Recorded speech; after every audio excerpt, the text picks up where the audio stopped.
ዳኒ ሮያል እና ዋንትያ መቼም የማይረሳውን ብዙዎቻችንን ያነጋገረው የፍቅር ታሪካቸው ዛሬ ድረስ መነጋገሪያ መሆኑን ቀጥሏል። ብዙዎች የሚጠይቁት ጥያቄ ግን 5 ዓመት የሆናት ያቺ ቆንጆ ልጅ ዕጣ ፈንታ ምን ሆነ?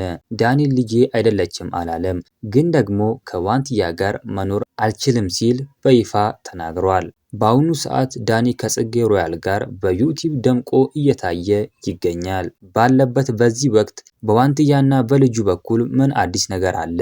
ዳኒ ለልጁ የሚያደርገው ድጋፍስ ምን ይመስላል? እስከ መጨረሻው አብራችሁን ቆዩ፣ እውነታውን አብረን እናያለን። ሰላም ጤና ይስጥልኝ ውድ የቻናላችን ቤተሰቦች፣ ዛሬ በብዙዎቻችሁ ጥያቄ መሰረት ስለ ዳኒ ዋንትያና ስለ ቆንጂዋ ልጃቸው እናወራለን። ዳኒ ሮያል በኢትዮጵያ ዩቲዩብ መንደር ውስጥ ትልቅ ስም ካላቸው ተጽዕኖ ፈጣሪዎቹ አንዱ ነው። በአሁኑ ሰዓት ከጽጌ ሮያል ጋር በመሆን የሚያቀርቧቸው ቪዲዮዎች በሚሊዮን የሚቆጠሩ እይታዎችን እያገኙ ይገኛሉ። ነገር ግን ከዚህ ስኬት በስተጀርባ ብዙዎች የማይረሱት የዋንትያ ጉዳይ አለ። ዋንትያና ዳኒ በአንድ ወቅት የነበራቸው ግንኙነት ፍሬ አፍርቶ ዛሬ 5 ዓመት የሆናት እጅግ በጣም የምታምር ሴት ልጅ አፍርተዋል። ዳኒ ስለዚህ ጉዳይ ሲናገር በግልጽነት ነበር። ልጅቷ የኔ ደም ናት አልክድም ብሏል። ሆኖም ግን አንድ ትልቅ ግንብ በመካከላቸው አለ።